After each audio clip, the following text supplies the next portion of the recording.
That's like cool. Yeah. My wife just busted out laughing because as soon as I said I'm gonna try to pretend we're not recording again, and then it blasted out with the recording in progress. Then I get to hear my wife cackle at me. So that's always nice. It's my favorite sound, probably.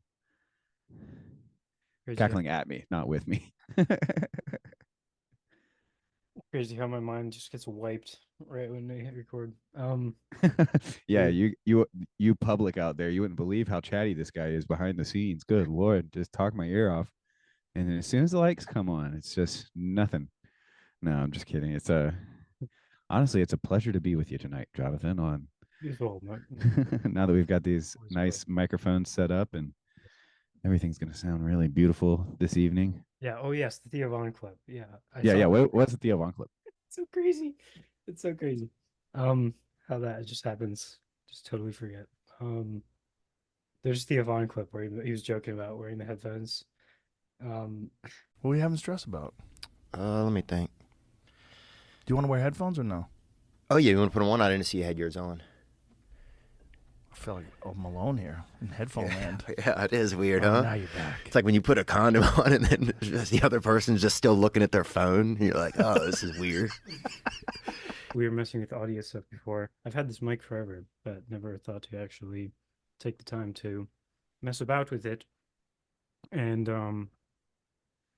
like having the audio coming through earbuds when I'm talking with you is like, I don't know. I do like to I feel like oftentimes the differences between similar to the clip that Paul just played on his channel. Shout out Paul. Some bizarre, strange place. Memes matter. About how, or no, the clip that I posted where Paul was talking about this. You have this illusion that you know someone. You don't really know them, but you know them a little bit. And so what that's meant at these conferences, which I heard again and again and again at Chino. Or perhaps both. That Well, which was it, Jonathan? You're gonna really have to get down to the bottom of this God if you damn. want anybody to believe that I think it you. was both. I think it's both. But the like they are dramatically different from in real life, and I think they do well enough where we can get by and they can be useful and stuff. But I think it's easy. Um, it's oddly easy, but also it's oddly easy to remember that it's different. Like everybody points it out. Oh yeah, it's not the same. But it's also like easy to forget that like there are these subtle differences, and the subtlety is, I think, the dangerousness of it. Like the subtlety of the fact that despite all these wonderful conversations that are happening in this new evolution of collective distributed cognition is happening, woo, which is dope. But like the subtle subtext is that like you are also this could be happening in person, and like the digital ID, and everything will be in a physical in a Facebook metaverse, a non-physical just this tech world where we don't even need physical reality anymore. They can track and control you, and you'll basically have lost your autonomy and freedom and no longer be human in any real sense. At that point, the systems of control will be all pervasive that it'll be like you're living in the Matrix, just living batteries for the machine. This is what they want to do to the human race. We can't let this pass. As you should be able to ascertain by now, it is satanic. It is a literal negation of the purpose of reality. We've already discussed this, but I mean, that is the question, right? Could Yeah. this happen in person? Yeah, it's interesting because that's what the point that Chad made. I watched that conversation that you had with him. He's kind of suggesting that um, uh, perhaps some aspect of what's playing into all this is the fact that in person these kind of communities wouldn't, like if somebody had a particularly weird idea or something, they wouldn't be um, physically tolerated. Like they would be. Yeah. It's harder. I don't know. In a sense, you can like ban people from servers and stuff, but they'll still be like posting their things, on their own. It's like Yeah. the only way to kind of like excommunicate somebody is like to actually, if we're speaking in like a YouTube distributed non like structure not like a Discord server, which is like a thing in and of itself. Oh, Yeah. TLC is a thing, perhaps, but it's like Yeah, it's I like don't know, it there's would like be two for them. ways. There's like two ways to cancel someone, right? Like one is to Yes. publicly shame them and make everybody think that they're the worst person in the world and that they deserve all of the judgment that they get. That's like the obvious, like that's what people mean when they say canceled. But then Mhm. there's also you can just ignore someone, like you can just ghost someone, Yeah. and Yeah, I like have there's a clip on my channel called Shadowization. It's the two people that Paul was recently real interested in. Everybody kind of uses them example as of like futuristic spirituality. a Malcolm and Simone. Yeah, yeah. He had a clip. Of the person just doesn't get a promotion if it looks like they might be immune to these ideas. They just don't, their papers get published a little less. Certain platforms begin to favor them less within the algorithm. I was like, yeah, that seems right. Like the shadow banning process, essentially. I Which don't is remember interesting when we that talk about particular the clip. shadow. When we talk about the shadow is the part of you that you don't want to acknowledge, right? And like we repress it, and so. Well, that's a weird thing. Like, I've always thought about this. Because even in like Jungian thought, there's like shadow work that you can do or whatever. No. I mean, my one of my personal faults is I always think that I'm the exception that proves the rule, kind of a thing. Like I always think like, yes, that must be true because it's not true of me. Like, but I do get the sense that like I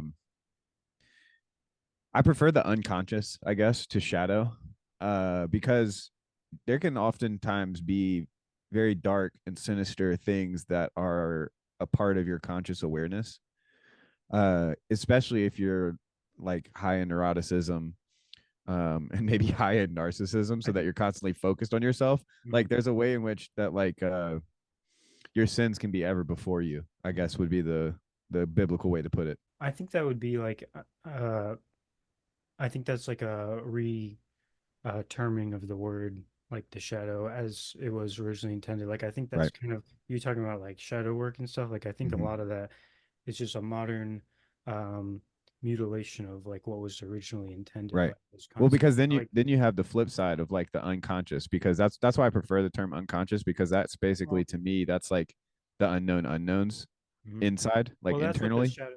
Yeah. Yeah. Yeah. Well, I guess.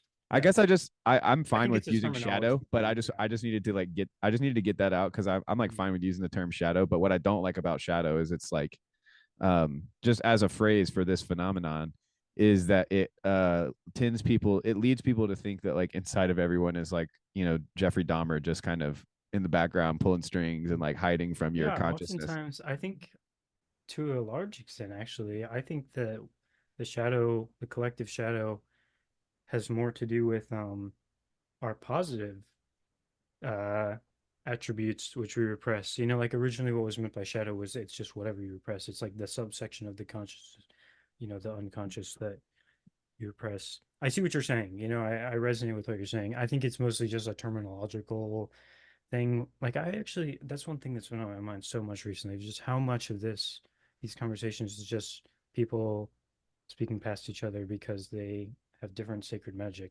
and it's like,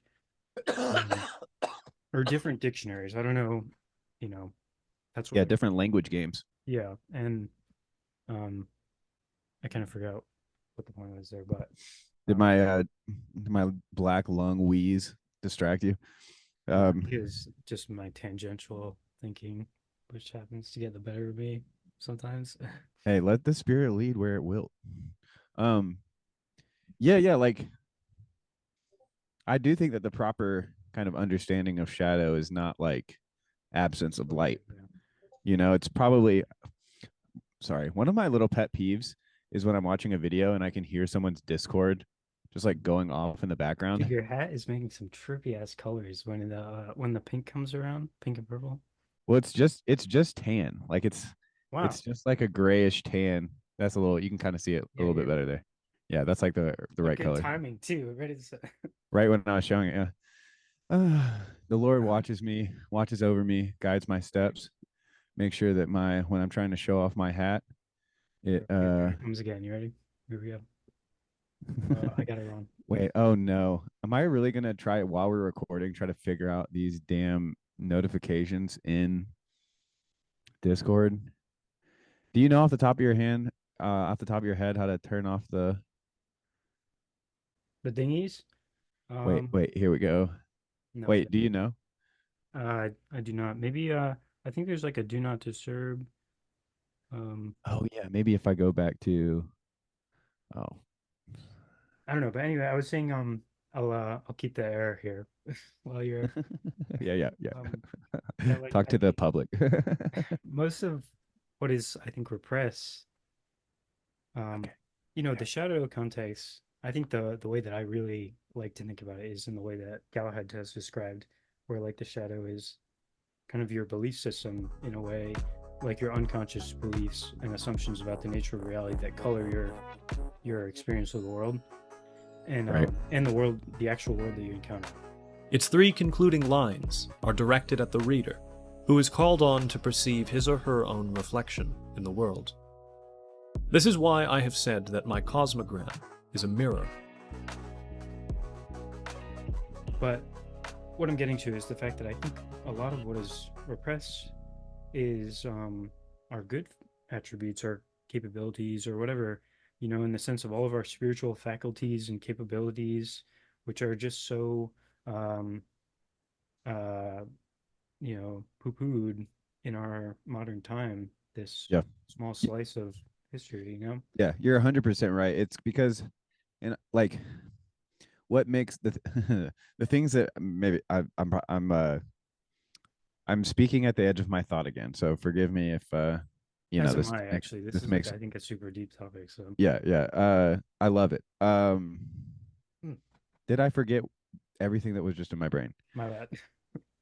You said at the edge of my thinking. Yeah, it's something.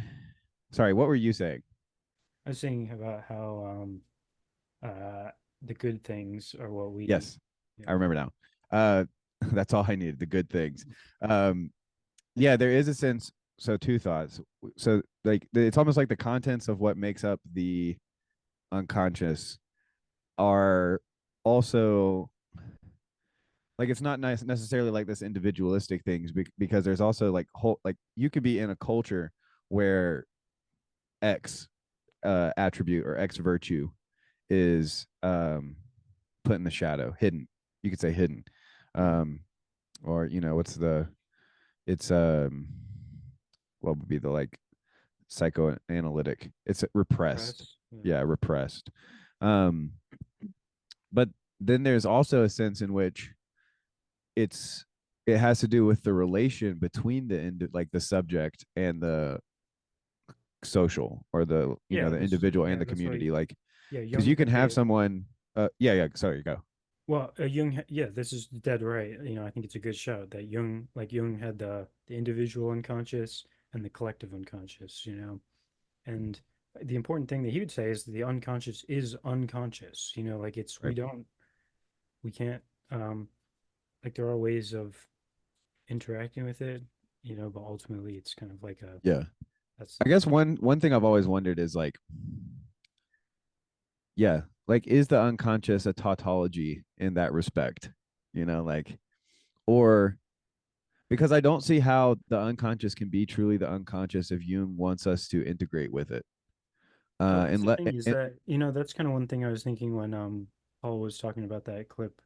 I think I agree with him in one sense, very much so. I think he is a very wise actually point out that you need this balance. We will by no means be able to be conscious enough of everything that we are doing here and now. However, at the same time, I think that's a common. I don't know about common. I don't know how common any of this stuff is. But I think it's something that happens where the idea of like integration with the unconscious. It's not that like we were trying to eliminate the unconscious, so that there's like everything is conscious. Well, this is where Jordan Peterson takes that and like thinks that you need to be like an alpha Chad. Yeah, like for me, like this is one of the places where I feel like I've never quite jived with Peterson, I guess, because in a lot of ways I think he thinks that yeah, integrating with the unconscious in some way means like becoming more disagreeable and doing these things that like, you know, it's nasty business, but it's part of being a human. Like we've got to fight the darkness, and in order to do that, we've got to be tough sons of bitches, bucko. And the shadow is those things about you that you do not want to admit to. And you can learn about your shadow by reading history. You know, you can read about Auschwitz. You can read about the concentration camps in Russia. And you can imagine yourself as a guard instead of as a heroic rescuer of unfortunate victims, which would be very, very unlikely. And to me, well, I don't know. I guess like whenever I think about this stuff, I kind of have to put it in a certain box in my head because I just know myself and I know that I'm so self-obsessed and neurotic.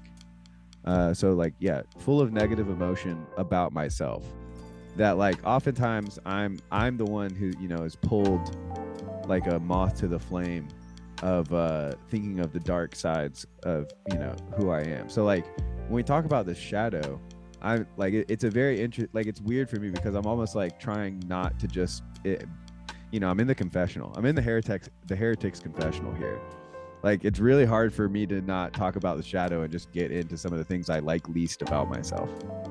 As my dog is destroying something behind me. Oh, that's good old, that's good old shadow work, right? You know. Yeah. Yeah, that like should I start a YouTube show where I just like the what's the dude? He like dresses up like a gecko and he like does therapy gecko, something like that. Yeah, I could be the heretic confessional. It's like tell me your most dangerous belief. Your most dangerous idea. No, but yeah, so maybe it would be helpful for me as a refresher of like what Galahad's kind of conception of the unconscious. Most of both incoming and outgoing communication is handled by the unconscious. Or like because I guess let's like I maybe it's a good time to ask the question like what are we talking about? Well, we were talking about the subtle differences in the medium, and then talking about how Chad had mentioned that there are these good aspects. I'm trying to think about how we got to the idea of the shadow though, because we were taking. Yeah, if only we had like Gavin's AI summation bot going in real time. I wonder if he does the summation bot on this, if it'll catch me talking like referring to the summation bot. And if you're out there and you can understand me, put 2 exclamation points followed by a comma then a period at this point in the video. You know, if you're listening. If not, no worries. Yeah, I like that use of AI. You know, I think it's that's an super cool appropriate use. Yeah, very think cool. It gets into dangerous territory when we start thinking about it as a being. You know, but I think that. I think it's fun to treat things like I being. appreciate Gavin's like pointing out of these things in his forthright manner. You know, like Yeah. this is not all bad. Do you think it's possible to love something without treating it like a being? And then would it be possible to interact with anything without loving it? Like properly interact, I guess. Like maybe there's a I thou distinction versus like an I it distinction. You know, that's like Paul Tillich or whatever. But I don't know, like I was thinking about this because I was listening to Shari. I heard a lot of Shari today. It's kind of fun. Yeah, it's the thing I'm excited to listen to or watch. Yeah, and she told this story about. Wasn't last year, but it was a year before. The dogs started barking. I could hear wolves howling, and they were fairly close. Actually, I was out in my yard, and I heard one howling right at the barn where my chickens are. And it was getting dusk. And our property is like where we live. It's kind of, there's hills on either side, right? And anyway, so I went up to the barn to check and make sure the chickens weren't, and I heard it howl again. It went a few feet into the woods and then it howled again right there. And it wasn't a coyote, it was a wolf, because wolves sound like ghosts, right? Yeah. But it was like vibrating in my chest, and that's how you can know how close they are. And then so I'm here at the barn, and then there's this other hillside right in front of our place. And on this hillside, a whole freaking chorus of wolves. Okay. Wow. And it's just echoing straight across to me, right? And my dogs run out into the field, and they're basically right here in the middle, all three of them, and they're just going crazy. They're running around in circles because they don't know what to do, right? They're just, kind of thing. And these wolves are like, they're going, I love dogs. We're coming for your sheep, right? And I know that their numbers have increased dramatically, so which also leaves them a little bit hungry, right? Mm-hmm. So, and it was like right at the beginning of winter. So I was thinking in my very being, I was thinking, if you kill my sheep, I'm going to have to kill you, and I don't want to kill you, right? Or someone else will kill you if you kill my sheep.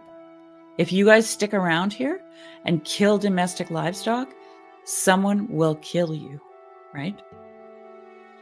And so I yelled back at them, but in a howl, that they need to leave, and they need to leave now, that it's dangerous. But I howled it. And it came from my soul, Jason. It did. That's cool. And they were howling. My husband was like, this is bizarre. Because we've heard wolves howling off in the distance, but they don't stick around. These guys were like, you could tell they meant business, right? Yeah. And they were close. And I'm standing on this hillside, like opposite them. And I just bellowed it back. You have to leave now, or you're all going to die. That's what I was thinking, right? Yeah. When I howled back at them. And they were howling when I did it. And it just went dead silence. And then my dogs, who were running in circles barking like crazy, they all laid down. And then they were gone. The wolves left. And I know they left because my dogs didn't go anywhere. They never barked again. Yeah. So if the wolves hadn't have left, the dogs would have been barking continuously, right? Yeah, but they laid down and they never barked again, and it was complete silence. And I came down to the house and I'm like, honey, I told them to leave. And they did. What did he say? He knows me. He's like, he just humored you. Oh yeah. Okay. I heard you. He goes, I heard you up there howling. That's great. That's great. But I never felt anything like, it was really weird, Jason. Like I never felt anything so powerful coming out of me before. I was afraid. Cool. I was afraid for them because they were being so bold. And I just thought, you guys are going to get yourselves killed, right? Yeah. Wow. The wolves went away.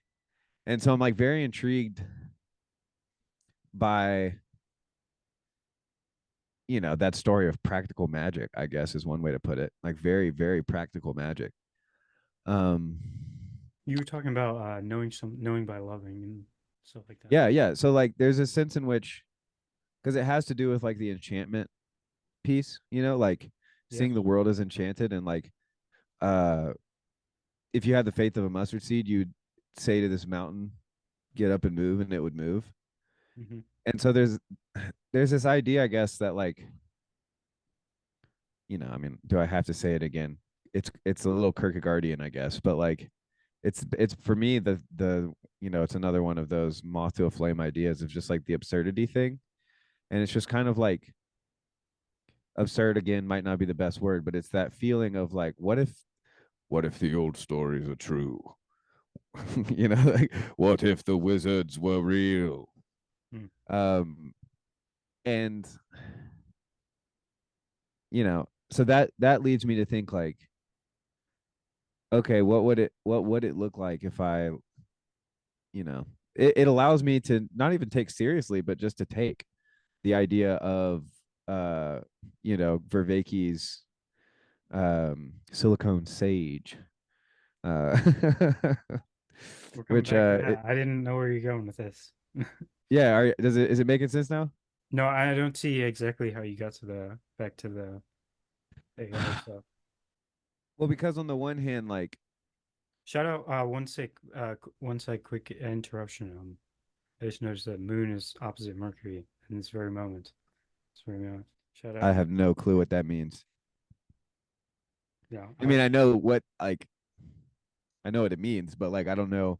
Well, I hesitate to go into it because I don't want to throw off what you're saying. So, but well, maybe yeah. I know what I'm saying. So, but like I can try to say it again and hopefully a way that's makes more sense. But basically for me, the challenge is thinking of AI as a tool used by the evil that is primarily found in the hearts of men. You know, that like AI as itself is not could not be evil because it's only a calculator at this point in time. It's only a calculator using information fed to it by humans. And so anything that would be you'd be able to apply some sort of moral judgment on, it wouldn't be a moral judgment of it would you know, guns don't kill people, people kill people. yeah, I'm you largely know of what I that mean? mind as well, you know. But what I'm if we trying make the guns so that you hit a button and then right. the machine does the mechanical operations happen towards where the gun, all of a sudden people are dead near the gun, you know, like Yeah, so maybe the leap that I'm not explaining correctly that would still be is the people, in my opinion, you right, know. right. It would still be the people, but the leap for me is when I start seeing the world as enchanted, I guess. I'm not sure where to stop the enchantment. You know, like I'm not sure if yeah, I hear you, man. like there's something to me that almost feels like should I be uh yeah, I guess it's like Luke Thompson's iconic vision. Like, is there a sense in which even when and maybe this brings us back full circle to what I remember of the beginning of the conversation, which is like the idea of like even though I know at one on the one hand that like what I'm looking at right now is not a human being. I'm looking at the corner of my room where I've got a desk that I built with my laptop and all my music gear and you know my fancy lights and you know the picture of my wife and Beethoven and the Holy Family staring down at me. Like I'm looking at what I'm looking at. And you know you've got a similar thing too. But I'm also aware that I'm actually like, you know, or I guess I'm assuming on faith that I'm actually talking to you, you know, in a bunker in Antarctica, you know, on your scientific adventures. I guess. Yeah. I'm not trying to Actually in dox the you. core of the earth, the center of the Yeah. earth. The center of the flat earth. There's an elevator in the pyramid that goes all the way down. Yeah, reporting live from the elevator shaft in the heart of the Great Pyramids, next to the Ark of the Covenant, and Michael Jackson and Tupac. It's Jonathan Demir. Most important people. Yeah. But sorry, I feel like all of that was like me trying to quickly summarize the thought I had and get to what you were about to My say. bad. Sorry if I keep interrupting. No, you're good. You're good. I'm, you know, prone to ramble. Lord, I feel it. I'm not sure if I got the like if there's a like what are my thoughts or question like I do see what I you're didn't ask saying. you a Like, question. I just stopped talking. I do see like what you're getting at, you know, where does the enchantment stop? You know, like the assembly kind of theory where like you could build a TV receiver for consciousness as a frequency type of thing that would maybe inhabit the so-called silicon sage, I think Well, it is worth consideration that we like investigate this. I don't know yeah, exactly if I'm qualified. On an intuitive level, I think we should scrap the whole fucking project. But yeah.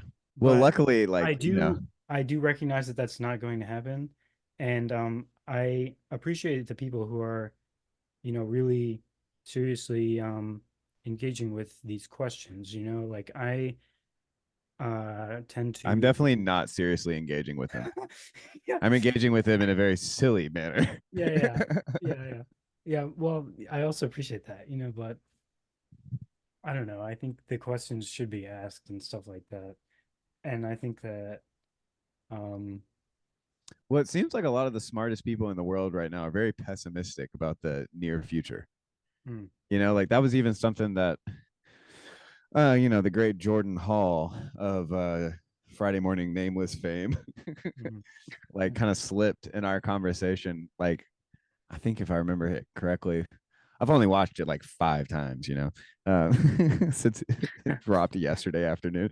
But he did drop something where he was like, he made it feel like his sense of society was that it was basically gonna collapse, that it was headed for the fire, hmm. um, which was just interesting. Like he didn't dwell on it.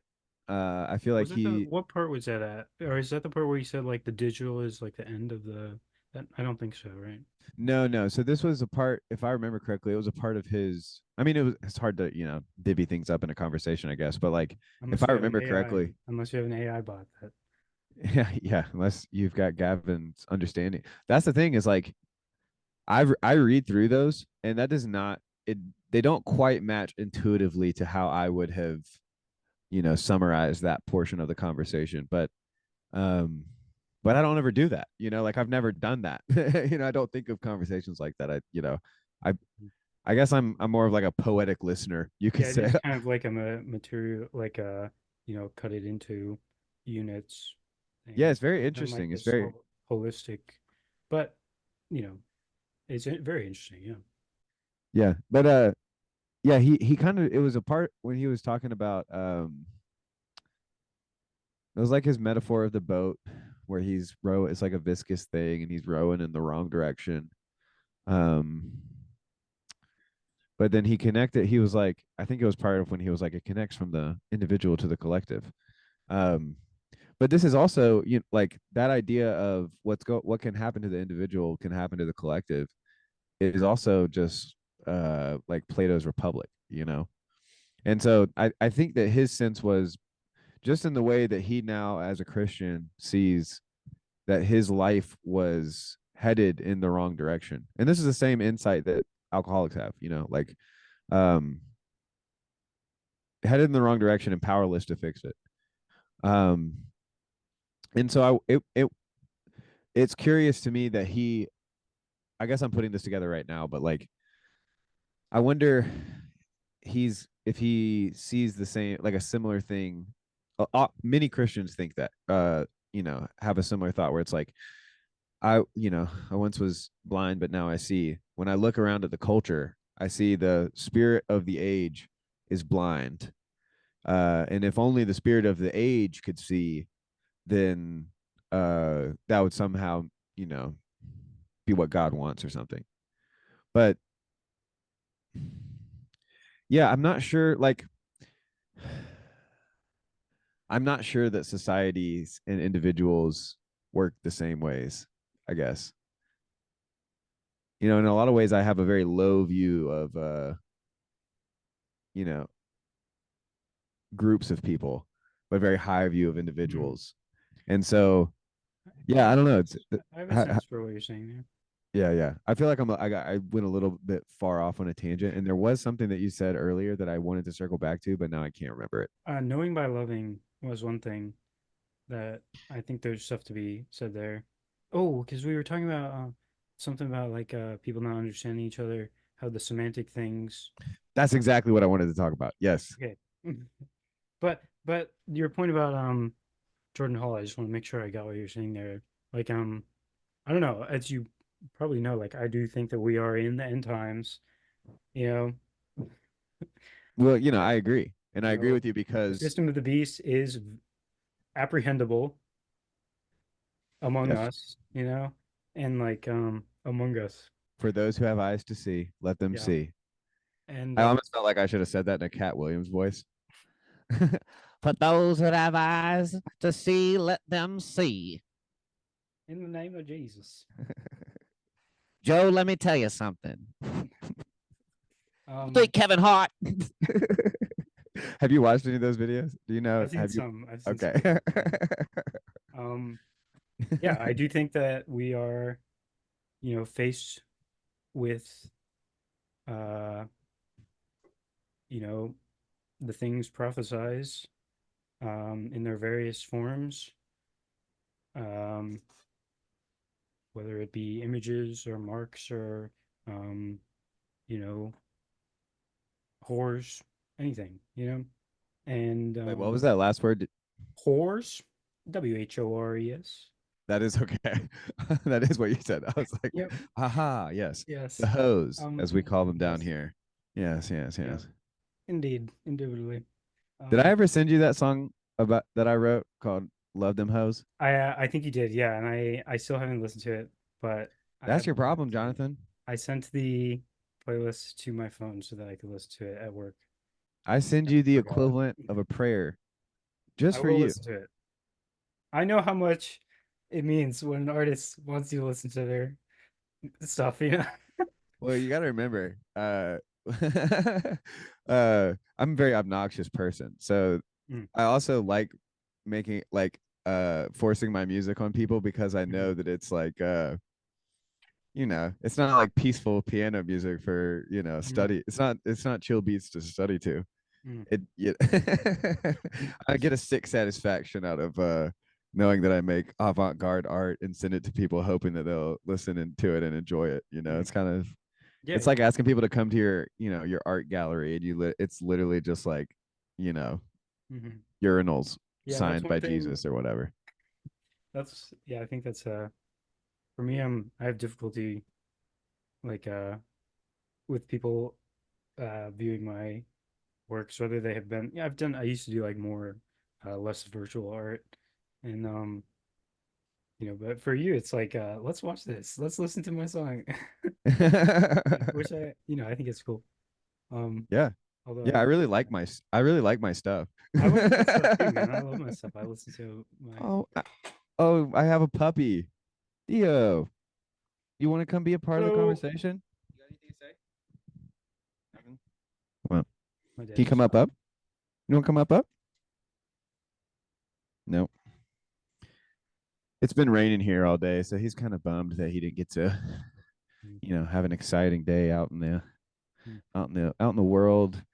And last time we'd send him to doggy daycare sometimes, because yeah, me and my wife basically both work from home. So, every so often, when he's like a little crazy, we'll send him to doggy daycare.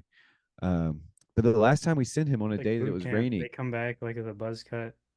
yeah.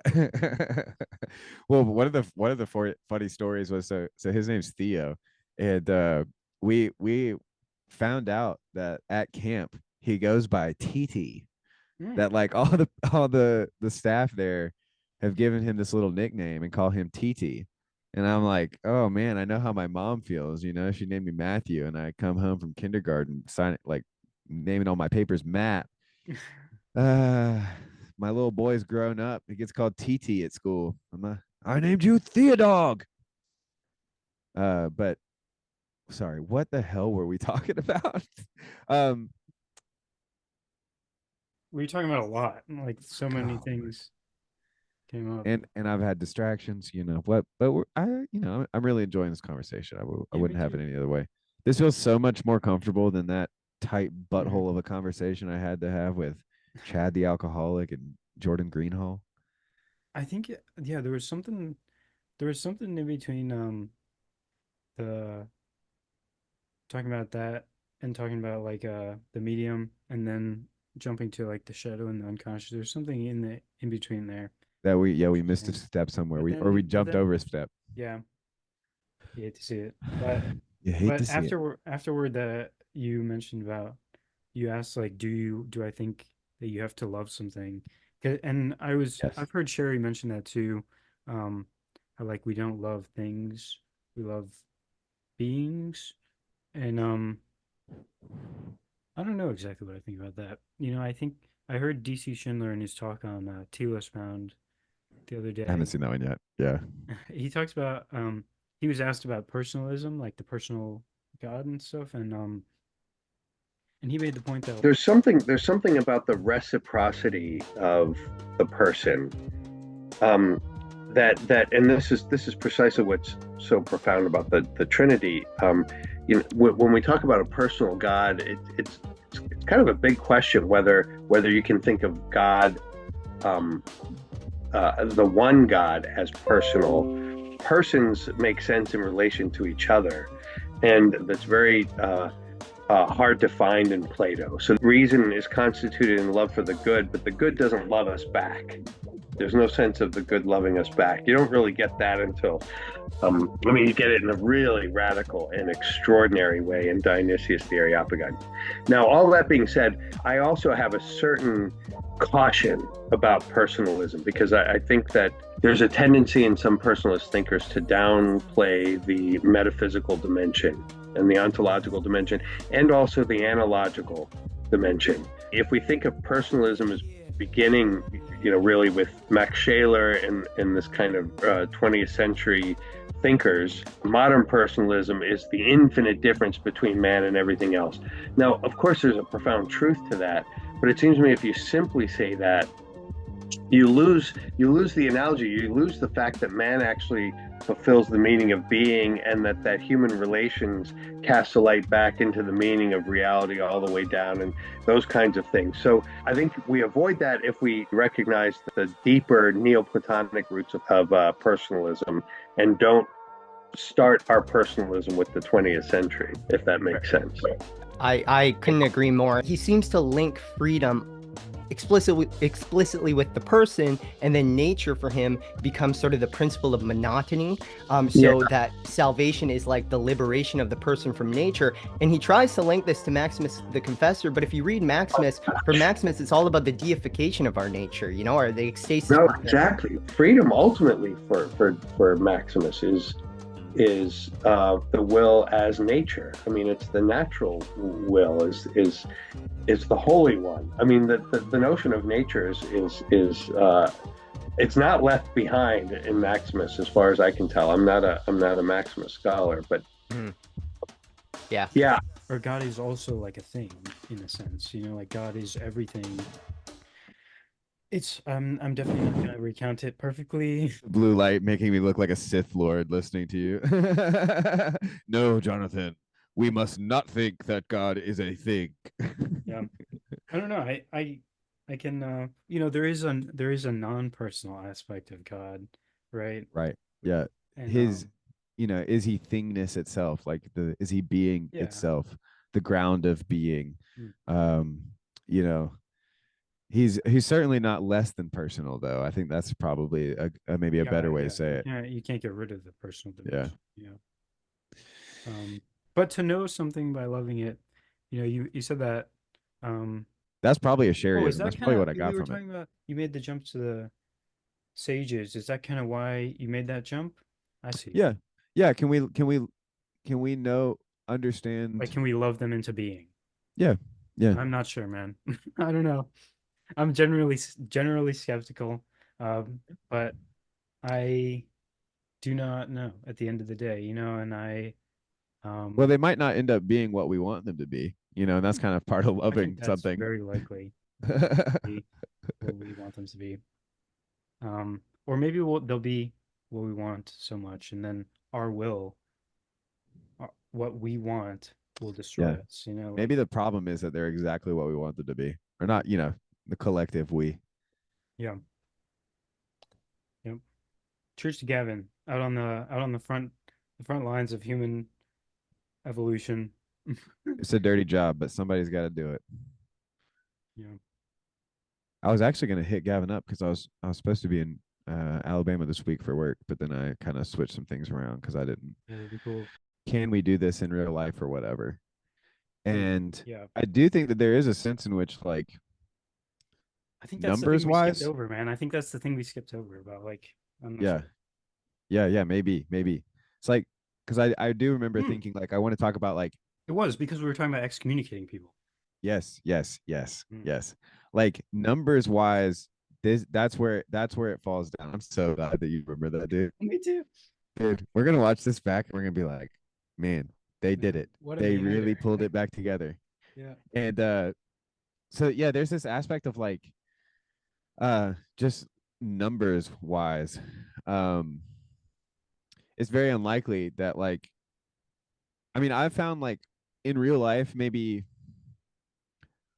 5 or 6 people who I think would enjoy this type of conversation. You know, like 5 or 6 people, and I'm like, you know, Yeah. thin edge No. of the bell curve, extroverted.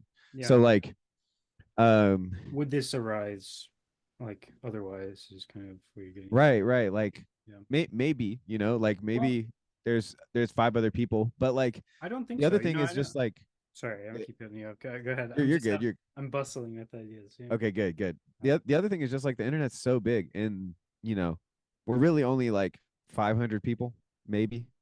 You know, like I know that there's more that watch, but like, I mean, even of just people who will put their face on a screen, you know, like that's, you know, of the flotillas or whatever that are all kind of conglomerating here. Mhm. You know, you compare that to the just like faceless and nameless masses out there. It's just really hard to.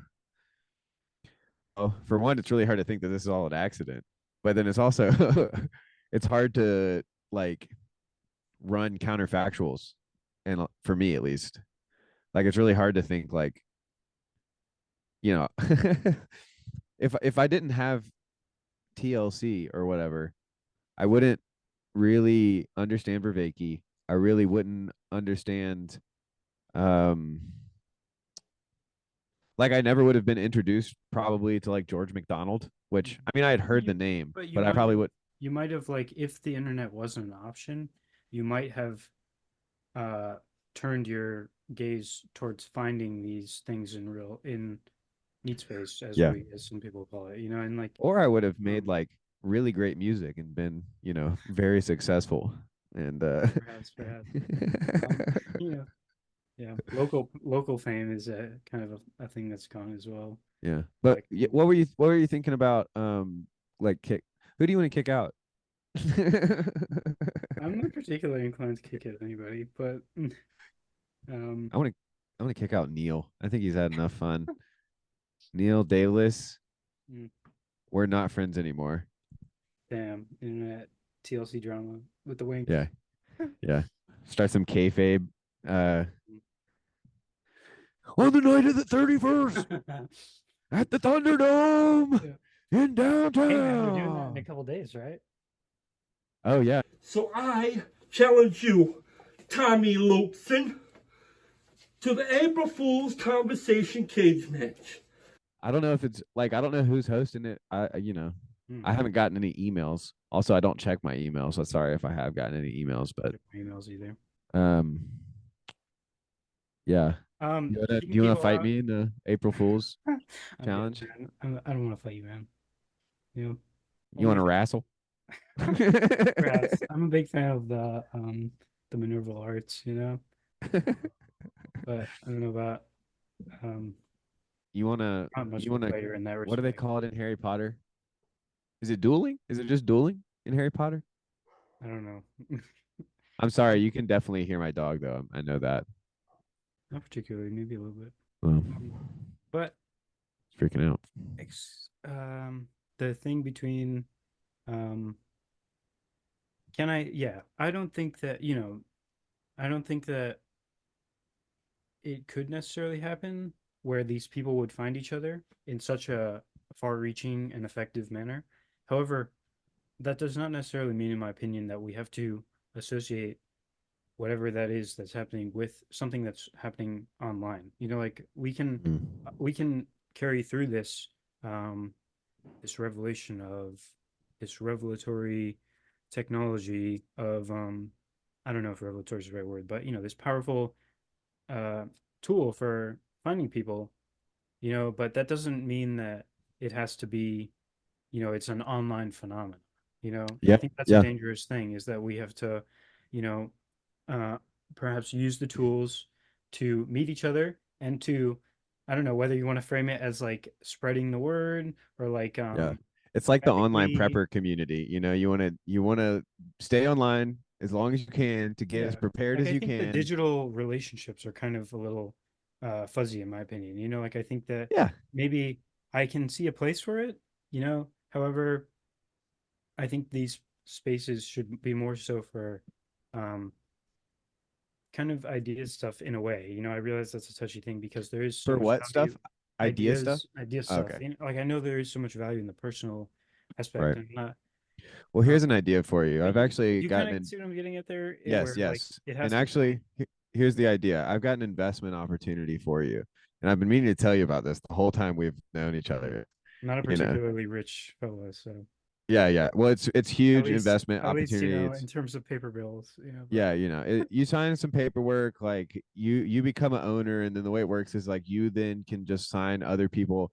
No, I'm just kidding. I'm pretending to be like a MLM salesperson, like I had infiltrated all of this. Like, of course, who's yeah, your like number one candidate for you know, talking about judging people excommunicating? Who's your pick for who's the CIA Fed? agent? You know, who's the undercover guy? Well, there's been multiple people who have admitted to working for the Fed. You know, like here I am We just need like trying not some to sort get. of protocol. Is like there a way of you know, like I remember maybe we should put the seal of God device on everybody, you know. I don't think that they need to like have a real person infiltrate us because it's like, I mean, 90% of the conversations are public. Like they just Well, need an you know, intern on somebody to like YouTube, dude. somebody to be friends with, like, you know, if you make friends with like the biggins, you know. Yeah. Like Yeah. Well, I mean, this is Grimm's whole thing, right? We're gonna right. infiltrate Paul's consciousness Congress. Well, yeah, but that's, you know, you don't do that. See, I've actually got lots of thoughts on this. Me too, man. But you know, I don't want to Some of seem like them, but I this don't is want to like seem like a crazy man. But I also, you know, no, no, no, I no, don't think we no. should just This like ignore the this is not possibility. so between you and me, this we both know this is not about being crazy. This is about magicians not wanting to give away their secrets. And uh What take do I that do? CIA, you know, like I'm not breaking magician code for your ass. Like What do you but mean? like so what do I mean? Yeah. There's deeper magic still than infiltrating PVK's consciousness Congress. Yeah. Yeah. That's You fairly know, well, easy. You ultimately can we leave a struggle comment. against. Yeah, ultimately we struggle against powers and principalities, right? Not. Like, Yeah, yeah, like yeah. Well, like I don't know. I tend to think, you know, when it comes to powers and principalities, uh I tend to take like a fairly well, I take an absurdist outlook, of course, where I uh don't necessarily strategize too hard, kind of drunken master in a lot of ways with a lot of my life. I'm sorry to say. I could definitely use some more order. But like I also think that there is an element of like Nietzsche, there is an element of Peterson where it's like you clean your room, you know, and that's kind of like when you're it's not as simple as just focusing on yourself because then you get into the like alpha Chad, like alpha giga Chad, the alcoholic, uh no, not Chad the alcoholic, just like you know what I mean, like what do they call it? Like the red pill community. Uh where you start like there's a sense in which you can focus on yourself. I'm getting on a tangent and I'm already feeling myself losing the thread. Um but yeah, like there's deeper magic because powers and principalities, I tend to take the view of like it's the little things, it's the simple things, like uh I don't particularly feel called to be a knight in the uh the new crusades against secularism and uh the decadence of Western liberal society. Let die he who would die. Like that's like one extreme of kind of this whole idea of powers and principalities, I guess. Like, I want to be a soldier in the army of the Lord, kind of an idea. I guess I've just seen that, like, because it says, like, the question is, like, how do you battle against powers and principalities? I guess that is the question. So yeah, what do you think? Because Yeah, I tend, well, I guess my what I'm trying mind to say immediately is, goes back to what you're talking about love. It's like you have to just love. You have to exercise the people of these spirits and love them so that the Holy Spirit can fill them. Like yeah, what yeah. is like Okay, that's so kind of my that's approach. Like in terms of even collective phenomena, like I think you can have collective exorcisms, and I think I don't know. That's kind of been a thing, right? Where like that was I think that we should be doing what Jesus was doing, exercising people, healing people, you know. yeah. I mean, Jesus said, "Greater things shall ye do, shall ye do, shall ye do." um, yeah, I guess there's this weird. This is one of the things I guess I was trying to talk to Jordan about, and this might be some of the deep magic that I shouldn't talk about. But fuck it, we're on the internet. We can talk about whatever we want to talk about. Lord forgive me if I'm spilling secrets. So yeah, what they call in like Christian parlance, the already not yet, is this sense in which whatever Christ was doing on the cross was forever and all eternity from beginning to end. Like that everything before the cross and everything after the cross is all pointed back to the cross. I don't know if you saw Pageau's one of his recent videos with the artist who had made this icon of the entire world. So it's like a tongue in cheek. I haven't actually watched that one, because a lot of my time, like I'll listen to. I haven't been watching as many videos these days, because I'll listen to stuff while I'm working and then I'll edit things when I'm at home. And that's pretty much actually most of my time, which is probably not great, No need to brag, dude. I envy you. Well, I need to like probably prioritize some other things, but hey, like what? I don't know. I should probably be more social in person. You gonna go to a bar and just like, yeah, hell yeah, dude. figure somebody to move out with. I'm trying to move out of my parents' house. For all my love of them, it's just kind of have to do it at this point in my life. As long as you get to keep the cool tie-dye rugs. Yeah, I think this you're was good. not like. I just want to say I didn't like pick this to be my channel background. Like this was kind of. I saw this one day at a. What do you mean you didn't pick that to be your channel background? You I could. didn't like. I wasn't like, oh, I'm gonna. Well, it's oftentimes it makes a halo around you. I do. I was aware of that, but I'm not like doing that intentionally. Like. And what if you were? I suppose I could take it down, but like. You weren't. Yeah, you weren't doing it consciously. Yeah. Oh no, Jonathan. I don't know. You might be destined for glory. Yeah, maybe I'm a dark wizard. You don't look that dark to me, buddy. You're a very pale wizard. So let's return to what you're saying. The dark magic, the magic that can't be spoken, is has to do with the fact that all shall be well.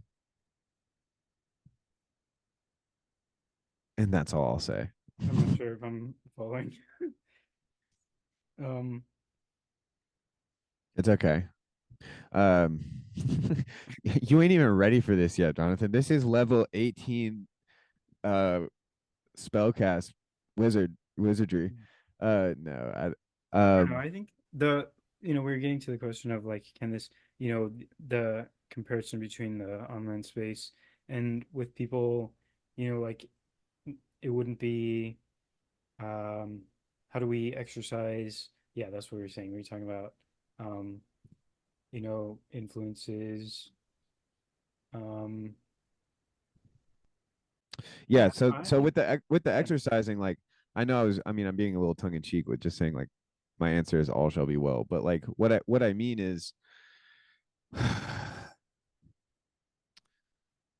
I enjoy the line of thinking of a radical sovereignty of God kind of a thing, where everything that happens um is supposed to happen.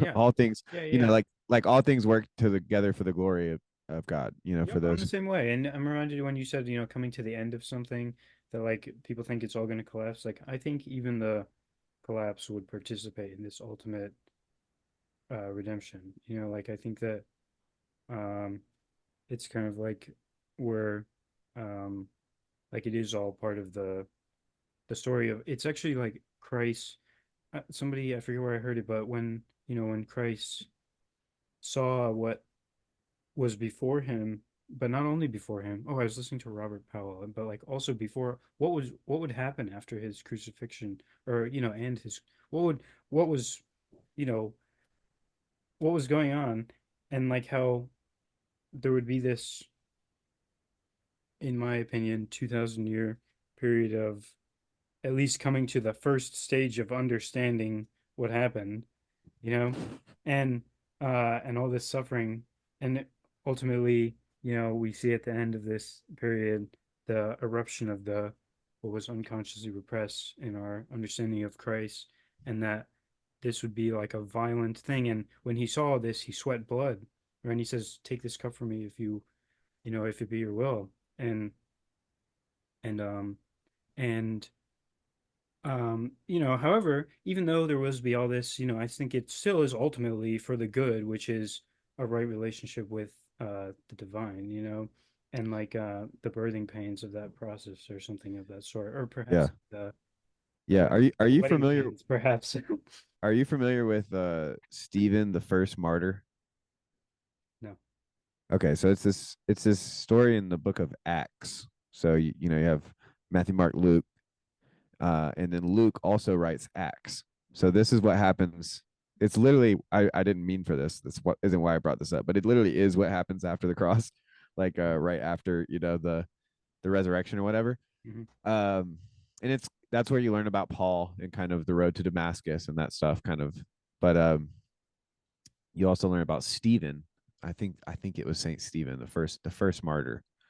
Um, and I can't remember the full story. Maybe we should just pull it up. You want to pull it up real quick? Sure. Should I pull it up or should you? I think you should do it just because you're more savvy with You're right. searching scripture. I'm way more Christian than you are. I'm way closer to heaven than you'll ever be, brother. That's not true. That was a joke. Irony. I like talking with you about these things though, because all my oral tradition buttons get pushed. It's like, yes, teach me the scriptures without making me read. Yeah. um, I don't want to forget why I'm bringing him up, and so let me go ahead and say that, which is, um, Stephen. that basically as he's, um, being killed, being stoned to death, he has like a vision of Christ, and it you get the sense that he dies peacefully and happily, like that you know he's basically like taken up into heaven with Christ, like it's not even No sweat. Yeah, maybe not quite no sweat, but it's because it's more absurd than that. It's not like the Ubermensch. It's not like he takes it on the chin. It's that he's somehow able to transform the like the most pathetic thing into the most glorious thing, which is also what that's what Christ does. That's why. I mean, in a lot of ways, that's like what Christian martyrdom is. So I say that to say, like, just to yes, and you're saying that, like, yeah, things can totally collapse, things can totally fail, but we can still, we don't have to be all doom and gloom about the end of the world, people. Yeah, for sure. Yeah, man. Yeah, I agree. Right. I pull up Saint Stephen, first martyr. I want to should have just said Acts. Yeah. Speaking about spiritual warfare as well, like, I think the living in the kingdom, it's similar to how Christ is the judge simply by his being, like you look at Christ and you're like, I am judged. And yeah, straight up. yeah, like, in that same sense, I think, like, the spiritual warfare that's perhaps required is simply just abiding in the kingdom. Like, to manifest, like, to live from the kingdom is to judge the world, and perhaps it's also to exercise the world. Like, yeah. Well, that's the most uncomfortable. Like, if some guy comes in from the CIA into our digital space, and he starts trying to twist things towards a particular direction.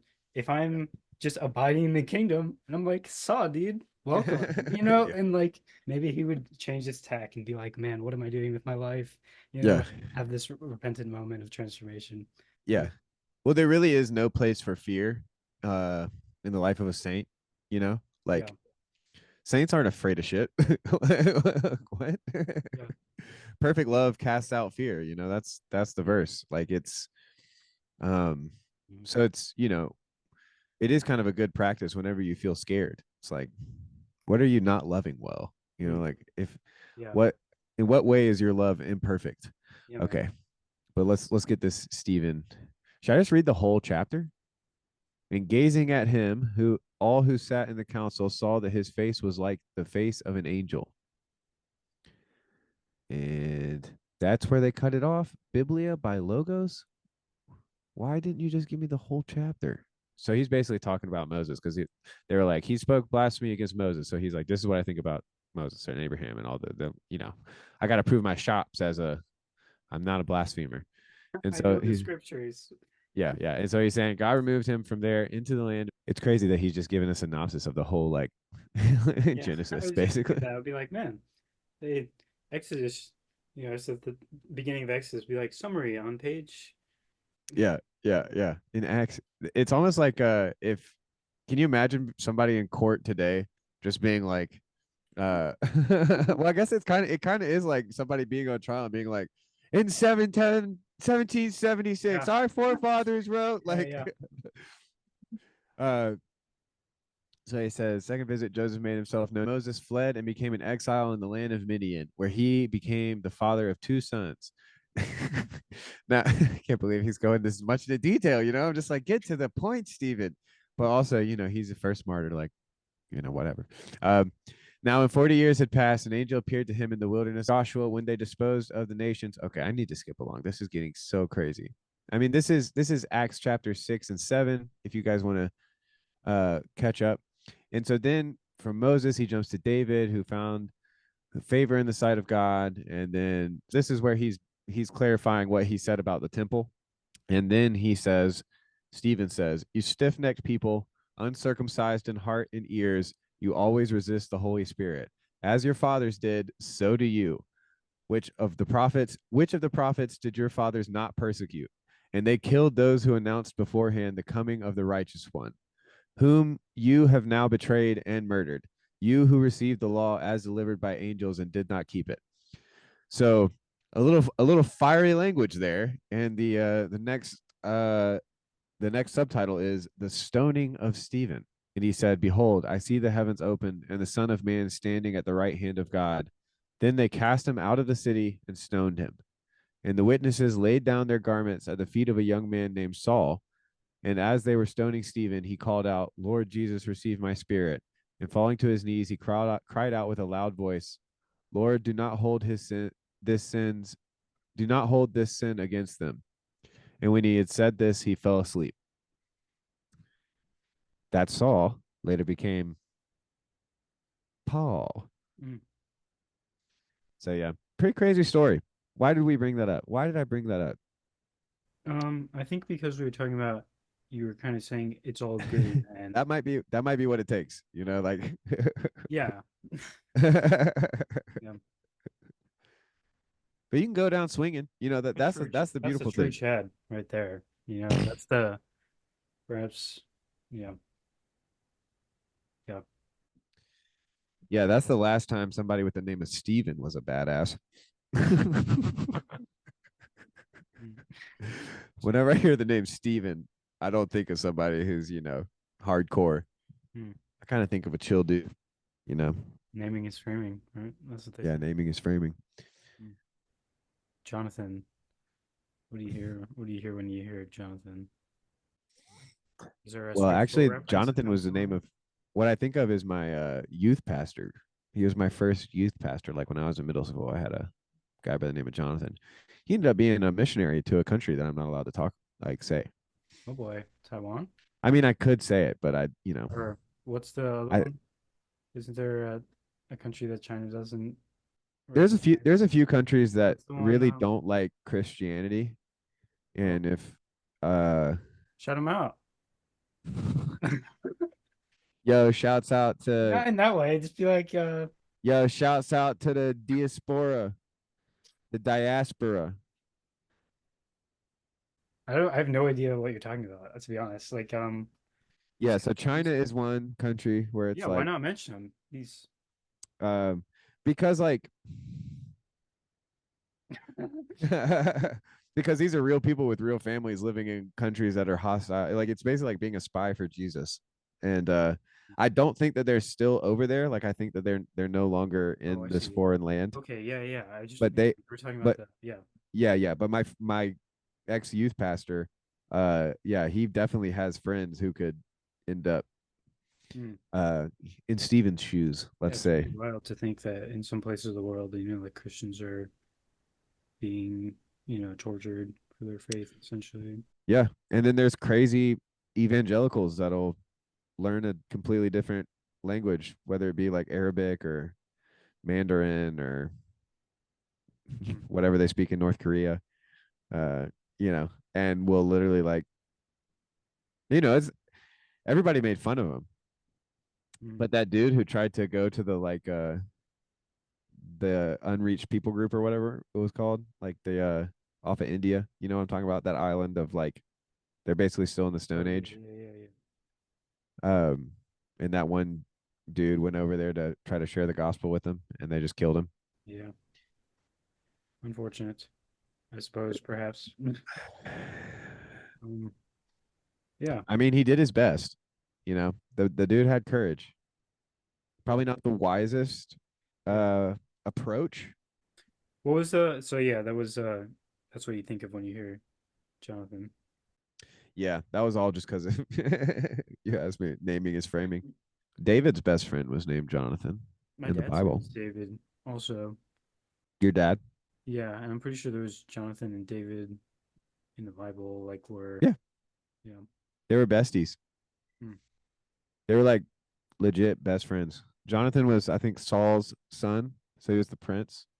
The throne was kind of rightfully his, but Jonathan also respected that God picked David, and that Jonathan also knew his dad and knew that his dad was crazy and hated David and was not worthy or fit to be king any longer. But yeah, I've always thought that the stories in the Bible, like the fact that you could take any story in the Bible and make an amazing movie or an amazing book from it, just expanding it and connecting it to like, I mean, yeah, David and Jonathan is like a great story. Those Old Testament stories, some of them are like, especially around David and Solomon, like they're Yeah, well, so I'm reminded sick. of I'm pretty sure Matthew Pageau was like, my life's mission is to help people understand the story of David. I think he said something like that. Yeah. I know a little bit of the deep symbolism, the deep magic that he's talking about. But I got to be honest, like he's one of those people that I feel like thinks in such a singular way that I almost am like I'm just great, like I'm grateful.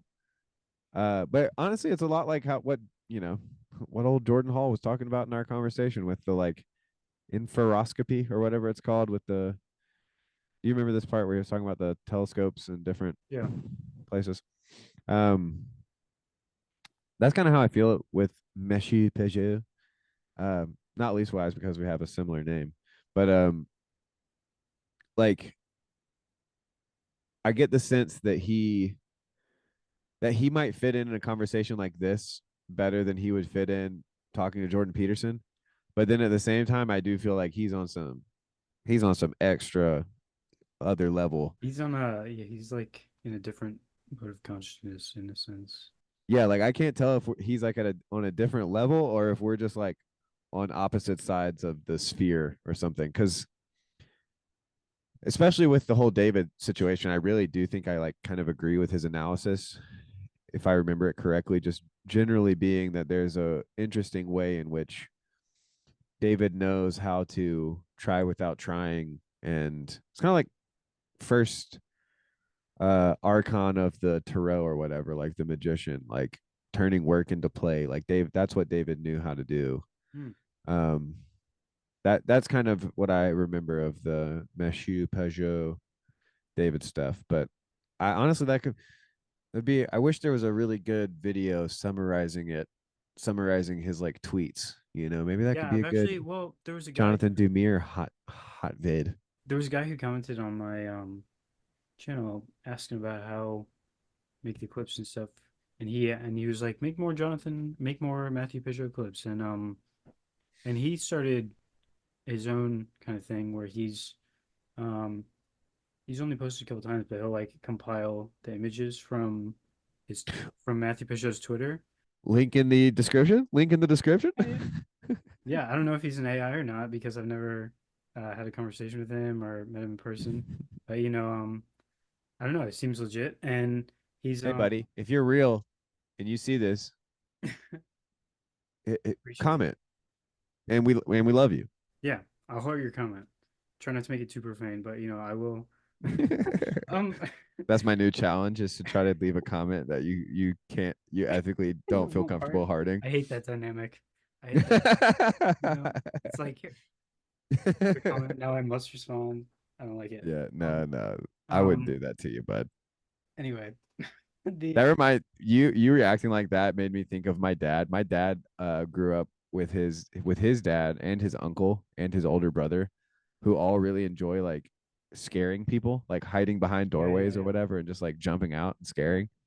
And my dad was like, he was like the youngest, and so he just got traumatized as a kid, just like constantly being like jump scared. It's like you can't walk around your life.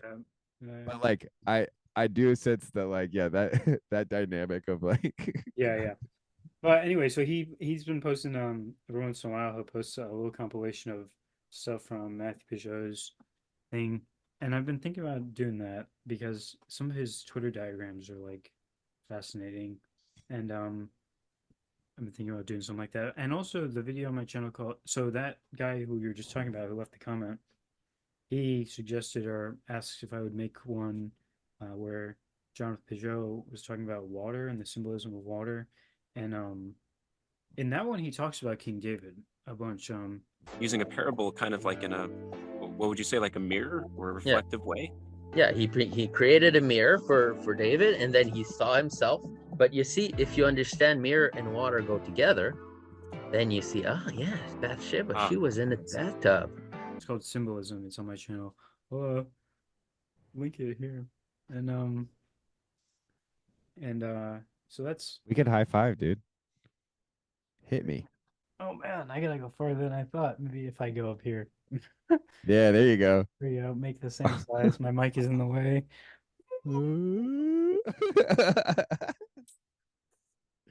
This God, explosion. this is so dumb. Um, I'm sorry. Honestly, I think it would be a sick video for you to almost like Well, check out. You know, I will link it in the description. You know, he's got that channel. well, I was just gonna say I would love to see you put Matteau, Pageau, and Sir Galahad the Wise together. Yeah. Because I think that there is some Sir Galahad the Wise. I think that there is some kind of triangulation. You know what I'm saying? Yeah, I think so. The world has a linguistic structure. Or perhaps it's better to say, a symbolic structure. As long as we remember that symbolism is a language, and language is symbolism. It is true that language shapes our perception. I think they would have an interesting conversation. Yeah, I mean, if we could just plant a seed in the universe. You know, one of the comments that this guy who I mentioned who commented, he was talking about Chris Langan. I recently talked about this with Chris McDonald and how whenever I think of Chris Langan, I just want to And God can be defined as the highest level of the stratified identity, the level that we all share with each other. We're all united in God. You see, the thing about the GPT is when you get to the lowest domain of the he's in like a warehouse or something. And you see the weights in the background. Yeah. I think a conversation with them would be kind of cool. It's like I don't know how it would play out. I have no idea. Do you think that do you think any of these people like get to just It's like ever a left and relax? right brain. That's kind of the way I was thinking about it. Like oh yeah. You have Chris Langan, who's like ultra formal logic, and Matthew Pageau is just like everything is symbolism and connected man, dude. Yeah. And they would perhaps have an interesting conversation, but I don't know if there's like beef or not or whatever. I wish if that speaking of beef, so like but quickly before we stray too far though, I think there are interesting connections between the work of the Pageaus and Galahad. I think, you know, I don't know if they'd get along, but I agree. I don't know. I think, yeah, I do think the Pageaus are a little bit anti, quote unquote, new age, you know, and however, I do also think that Pageau is a closet astrologer, although less so now. He's been more open about it. Shout out Pageau. Amazing symbolism content. But yeah, what do you think his sign is? Gosh, I don't know. I don't think about that. Let's look it up. See if you can find his birthday. Sure. See what Peterson is too while we're at it. What if he's I could definitely find Peterson, I bet. Actually, I have no idea. Jonathan Pageau. I do think that I wouldn't be surprised at all if he was familiar. Because I think he like deconstructed at some point, right? Didn't he like? Yeah, that's what I was gonna say as well when we were talking about Pageau being in this like otherworldly consciousness, like this ancient man teleported into modernity. I do think that there is some still some like lingering evangelical characteristics in the Pageaus, you know. But I don't mean to judge them. I love them. I think they're great. And yeah. I agree. Who am I to say? Oh man, I always feel like this happens. Things get fast and loose. Well, it's hard to talk about these people because we don't know them. You know, they're just famous. So it's like, yeah, I don't know. I don't know if okay, birth year. Jonathan Pageau is really just a Cancer for materialists. Jordan Peterson might be interesting. A Cancer of the materialist worldview. Man, I don't like how, you know, being a Sun in Cancer fellow myself, I'm kind of annoyed by this this linguistic connection, you know. Yeah, I mean, it's also just like being crabby. It's not. Like- That's like bad too. Like, You I know. don't really want to say I'm a Cancer. It's like, it's like what the hell. But Yeah. so now, all right, we've got Jordan Peterson. Saying that on a date too is so funny. Yeah, for real. Well, what are the I don't know the like the personality traits of a Cancer. Well, Cancer is a water sign. It's feminine. It's kind of like Okay, no need to brag. receptive and emotional and like sensitive, nurturing, homely, motherly. Are you Also my can mommy, be- Jonathan? But these are all the good things. Like you also got like like over sensitive, or maybe puts up a hard shell like a crab, because the crab is the sign of the Cancer, right? And scuttling out of things sideways rather than confronting them directly.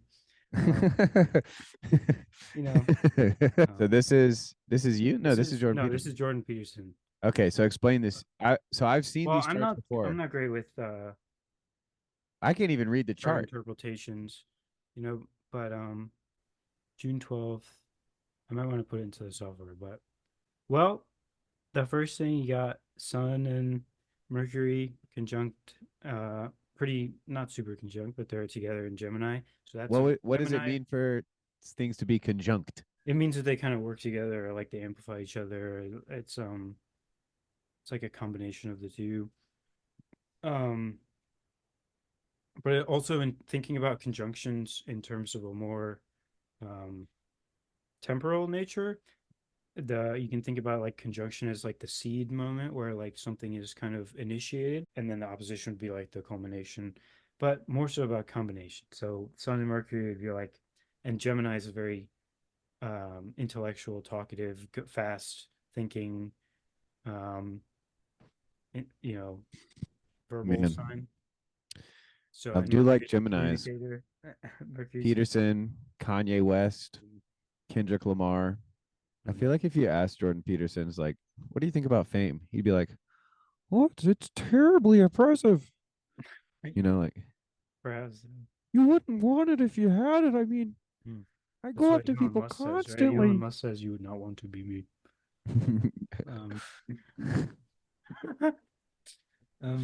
He's also got Mars opposite Neptune in Scorpio.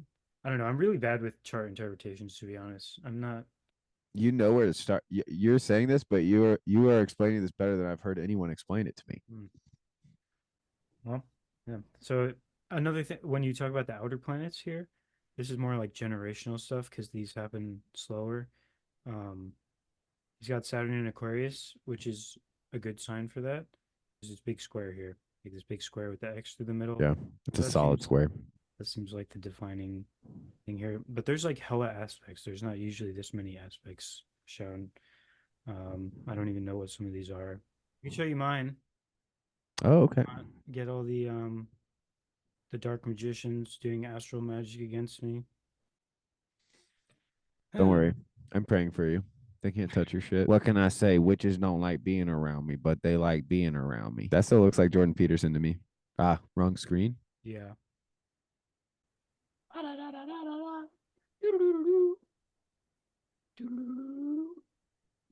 There we go.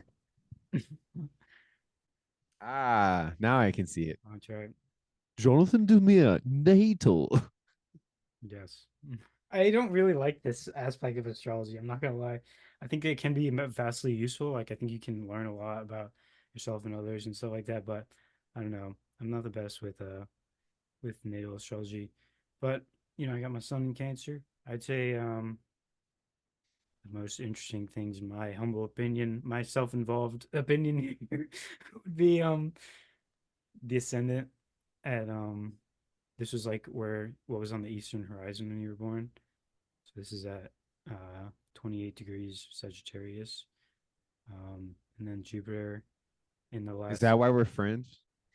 Could be. I don't know. I really hesitate here because I don't. You don't like being wrong, huh? You don't like Yeah, just no, I don't like bullshitting. to. I don't want.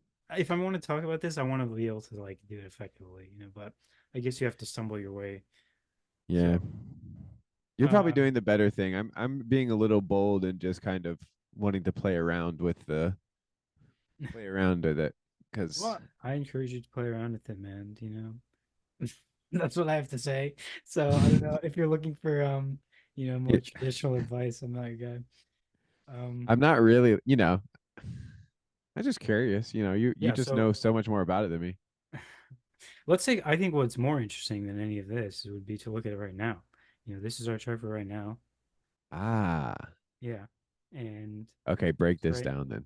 this is I feel much more comfortable doing this. You know, like Hell although I'm yeah. still not great at it because I haven't had much practice. Sun and we just started a new astrological new year. You know, the sun moves into Aries, the equinox, vernal equinox, and so now we got Sun in Aries, initiating new things. Um, also Mercury's there. Um, We're finally at the first Mercury retrograde of 2024. Mercury is going to be entering shadow on March 18th at 15 degrees, and that's going to be at 9:25 p.m. Mountain Standard Time. So that would be 8 p.m. Pacific Time. Then Mercury is going to be stationing retrograde on April 1st. So yes, April Fool's Day is when Mercury is going to be stationing retrograde. It's going to be stationing retrograde at 27 degrees Aries at 4:15 p.m. Mountain Standard Time. Then the halfway point of the Mercury retrograde, which is the Mercury Cazimi, this is when Mercury conjoins the Sun. This is going to be happening at 22 degrees Aries, and this is going to be happening at 5:03 p.m. Mountain Standard Time. Then Mercury stations direct. We're all done with the Mercury retrograde on April 25th. Again, this is stationing direct at 15 degrees and 58 minutes Aries, and that's going to be stationing direct at 6:54 a.m. early that morning. And then, of course, Mercury leaves its shadow. That means we're all done with this whole Mercury retrograde phase by May 13th. So that's about 2 months of Mercury staying in the exact same part of the sky. Aries, you kind of know a little bit about Aries, right? Like, you know, it's the Assume I know nothing. oh God, I'm not good at this. It's like, you know, Aries is the ram. You know, before the age of Pisces, you had the age of Aries, so you might get some symbolism from that. And it's a fire sign. So it's about action. Um, it's hard because I know that some people watching my channel know a lot about astrology, and other people, Well, you know. So it was different depending on who was in front of. You know, you could be harsh or gentle, depending. But and then other things that are interesting on this chart are that we just had Pluto move into Aquarius. We have a conjunction of Jupiter and Uranus coming up soon. I'm going to be talking about the solar eclipse. And this is for the 8th of April 2024. This is going to be happening in Aries. Venus is conjunct Neptune, or is actually crossed Neptune. And you'll also notice that Mars is now conjunct Saturn. One interesting thing is about actually playing this. So you can see the planets move. I think it gives you a much more experiential sense of where, you know, about like the rhythms and stuff, rather than just like consulting a chart or something. Oh, this is cool. Yeah. Yeah. I have some videos on my channel of this, like of like large time spans, if you're curious. There's a really interesting thing that happens right there. Over here in June, it looks like. Right after the Well, it's obviously when me and my wife were planning on going on vacation. Well, I think that would be a good time to do so, actually. But right here, you got Jupiter and a new sign, and then those two. Not sure if you saw that; it kind of happened quick.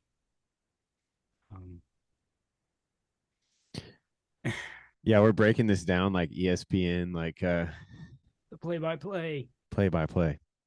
Yeah, so right here, I'm pretty sure it's the same day here. You got Venus conjunct, right there. See those flips happening? Oh, I see that. Yeah, that's a whole bunch of Gemini action. That's right where Jordan Peterson's chart was actually. Now that I look, so maybe he'll be particularly caught up in that pattern, perhaps.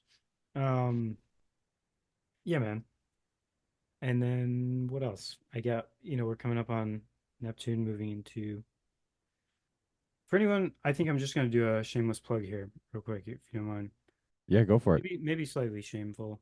But, It's just do McMo's have 3 versions afterwards. what We is can it? do the commentary the DVD Oh commentary boy, version. my private playlist is getting exposed. Oh no. Well, you can edit this out. I'm not much of a cut out a majority of the conversation guy. That would never be something I would do.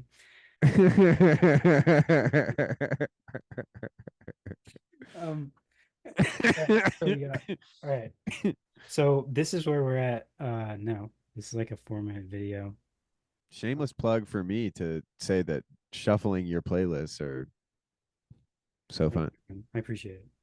I'm glad that you enjoy them. This one, there's a couple videos here in the astrology playlist where it's like actual transits and it plays through and it lists when all the things are happening. And you may find these interesting to check in on occasionally or something of the sort. But one thing that I think is on the horizon eventually is this video. This is 2026. There's some real interesting stuff happening here. With some big fancy configurations with the outer planets. And then a big trine to the galactic center. Oh, wow, look at that triangle. Between Saturn and Jupiter and the galactic center. Saturn. But whoa there. I don't know. I'm not really prepared to like I should probably if I would love to talk about this more with you sometime, to be honest, like you know, where we are in the astrological pattern or something of the sort, you know, because I think I do really, that's the context in which I think it's most appropriately used, is like kind of perhaps like a practice of communing with the patterns. I don't Well, know. that's the work I've of the already gone into Magi. this, you know. That's like the work of the Magi, right? Is, you know, you got to keep an eye on the stars so that you know when one is heralding a king. Perhaps, yeah. Yeah, man. You know, like I do think it is a valuable tool that we should not be idolatrous about. However, that if related to properly, I think, you know, is a powerfully re-enchanting and What's the more demonic technology, AI or astrology? Yeah, I don't know. Neither. They'll They'll all all surrender to the king at the end. They'll all bow down to Jesus in the end. It doesn't even matter. I was watching a bunch of TikToks from the UK before we did this. Just frying my brain. That's probably why I couldn't carry the Yeah, I found myself watching some shorts today too. It really does put you in like a different, just you get up after and it's like what yeah, it's like reconnecting to your body, you know, after you've been in this other place. You just end up hearing the same songs over and over again. It's crazy. I really try and avoid that, all the shorts and stuff, but Yeah, I just feel so dirty after I do it. Yeah. Especially, you know, professional digital confessions with McMo. yeah, streaming in this confession, you know, just I watch those shorts. I feel my brain just binging on dopamine, just binging. Yeah. But yeah, I mean, I don't know, maybe I'm just like getting overly nervous about this astrology stuff, but because I do want to You overly nervous? like I would love to talk about it more if you are curious, you know, like to look I at am. these, to actually look at the larger cycles. Yeah. Yeah. All right, perhaps maybe I'll prepare a little bit more and then next time we could I don't want I think the thing you will need is some sort of like whiteboard or like visual aid and maybe some yarn. Should I wear a button down and Yeah, perhaps- spectacles, photos and yarn. Hello. Yeah. Welcome back to Astrology Hour. A little bit of Neo vibes. Oh, damn, dude, that's Welcome. you should Morpheus is have the guy. you should have had Which those on the pill whole Are you time. gonna take, y'all? God damn. I sense vanity approaching at a swift pace. I think for you, the smaller the lens, the Get some of better. those Inuit ones with the slits. Just Yeah. Yeah, yeah. Oh my gosh. Yeah, that's so funny. Yeah. Just want to see you with like little tiny. Yeah, I don't know, man. There's something I like the I don't know. I I think think it's cool. yeah. Well, that's because you're God's silly excuse, and you want to embrace the Yeah, silliness. don't trust my Yep. aesthetics, my aesthetic advice.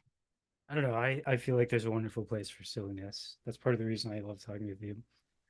So Well, if you're not a silly goose, then you end up being a sad goose, and sad gooses, they don't honk and they don't well, this fly. is I think one thing that we may be able to discuss. Perhaps our final point. My mom made some food downstairs. Dude, I'm so hungry. Um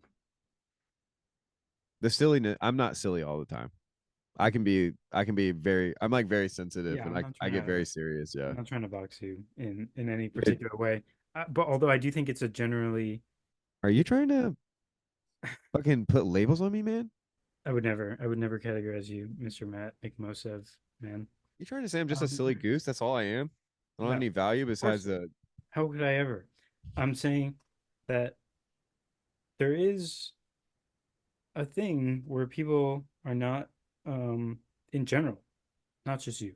This kind of forthrightness. I don't know, something about that really bugs me, man, because as somebody who kind of came to an interest in Christianity through the back door, it's like my convictions are kind of like it's like I don't see the Christians really jumping about as I would imagine appropriate in these modern times. Yes. You know? I don't Yeah, know. yeah. If you don't laugh, you'll cry. That's how I feel about Like the there's this that. oppressive weight of the maze and the beast and all that we just it's like every once in a while people pop their head out and they're like, oh man, this is really fucked up. And then we just sink back down into our it's horrible. And we need I think there needs to be more sword bearing, perhaps in a definitely metaphorical way. Like that's one thing that came of in our last call, like this Amanda Jonathan, lead me into battle. this subtle distinction between what is it called Muslim Jihad. Jihad, yes. I was thinking of hijab, but that's the thing. Haram, halal. Inshallah, brother. Like I don't know what the distinctions are or aren't in this but in this action, you know, that I think is required but is not as bad as blowing yourself up. Yeah. The improper self-sacrifice loses the self in some way. That it's like the difference between a martyr and someone who's suicidal. That the improper sacrifice does not regain Isaac. It draws the knife, but does not have the faith to receive Isaac back still as a gift from the Lord. And in the same way, it's almost maybe this thought is a little too blasphemous, so I want to tread carefully. But it's the idea of in the verses in the New Testament where Paul's you almost get the idea if Jesus' sacrifice had not been perfect, he wouldn't have resurrected.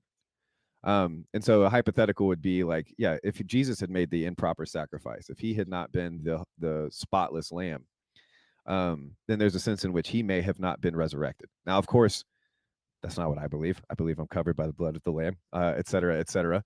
But I do think that there is something there that, like, when we're talking about not making the proper sacrifices, there's a sense in which you can make the improper sacrifice by not being willing to sacrifice.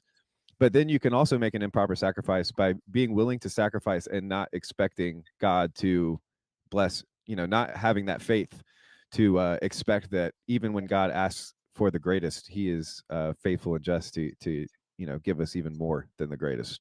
Yeah, there's a space for seriousness and very serious, like, I mean, to me, the most serious places are like,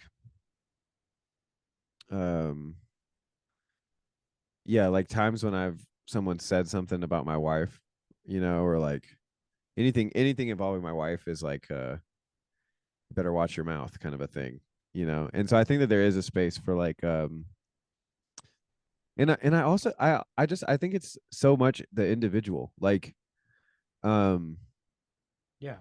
I Yeah. feel You feel more called to like the it's kind of it's like the I can't remember his first name, but it's I keep thinking of Chuck Liddell, but it was one of Luke's streams on Girl Country recently that he, you know, he kind of was saying that like he loves to do these streams because he feels um like this guy Liddell who said that when he runs he feels God's good pleasure in him.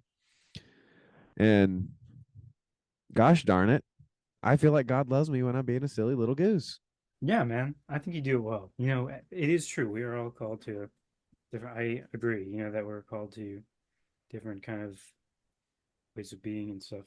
You know. Yeah, but I also want to hold that separately from like that is true, and so that's why I'm biased. But I also do think that there's something kind of metaphysically, ontologically, epistemologically um absurd going on with reality in a way, in the sense of like a divine cosmic joke.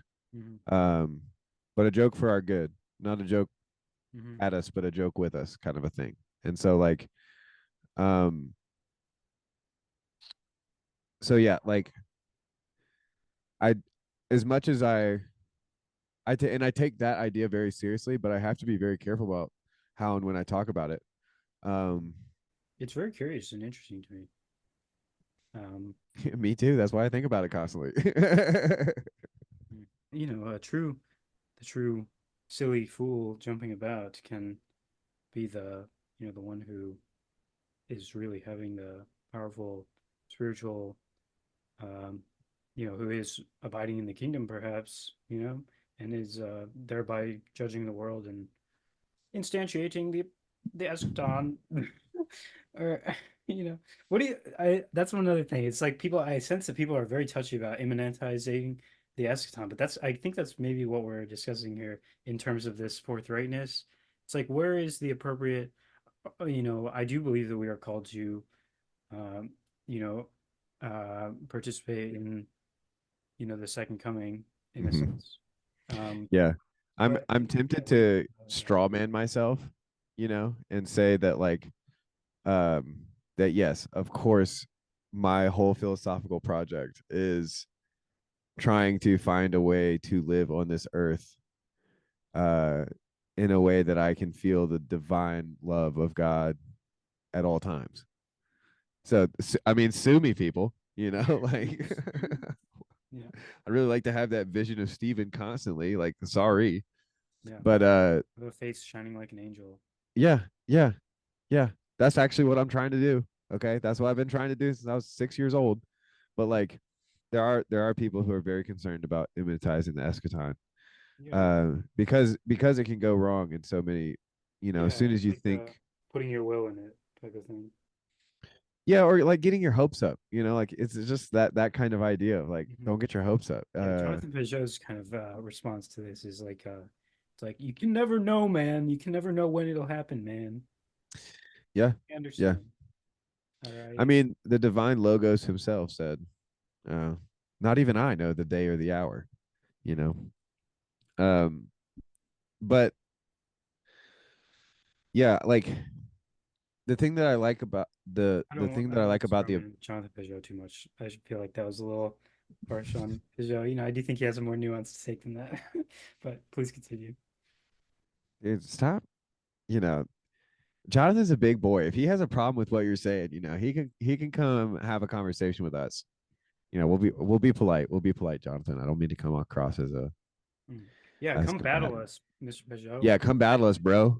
Come idea fight. We'll outwoo you, dude. Come tell me why your definitions are better than mine. You know? We're the Woo Brothers. You've heard of the Blues Brothers. This is the Woos Brothers.